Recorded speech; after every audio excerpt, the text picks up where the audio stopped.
भाई ये हमारा day 3 of Java program challenge. And आज जो हमने प्रोग्राम बनाया उसमें हमने मल्टीपल इफ ब्लॉक बनाया। अब आप नोटिस करें यहाँ पे हर इफ ब्लॉक के अंदर मेरे पास एक कंडीशन है।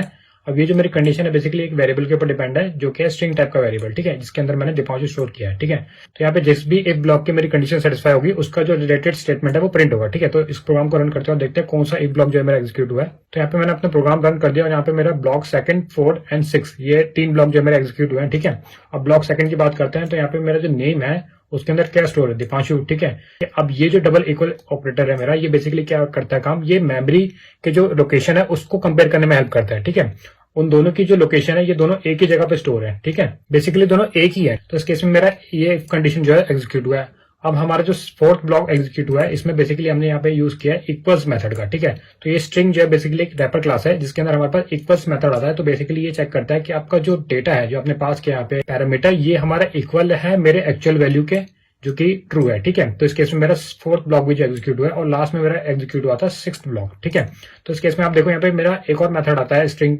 क्लास के अंदर जो कि है इक्वल इग्नोर केस। इस केस में क्या होगा कि मेरी जो वैल्यू है उसमें कोई भी अल्फाबेटिकल कैरेक्टर अगर मेरे कम ज्यादा है, छोटे बड़े हैं, तो उस केस में उसको इग्नोर कर देगा और एक्चुअल वैल्यू को उनको आपस में कंपेयर करके आगे कंडीशन को सेटिस्फाई करेगा।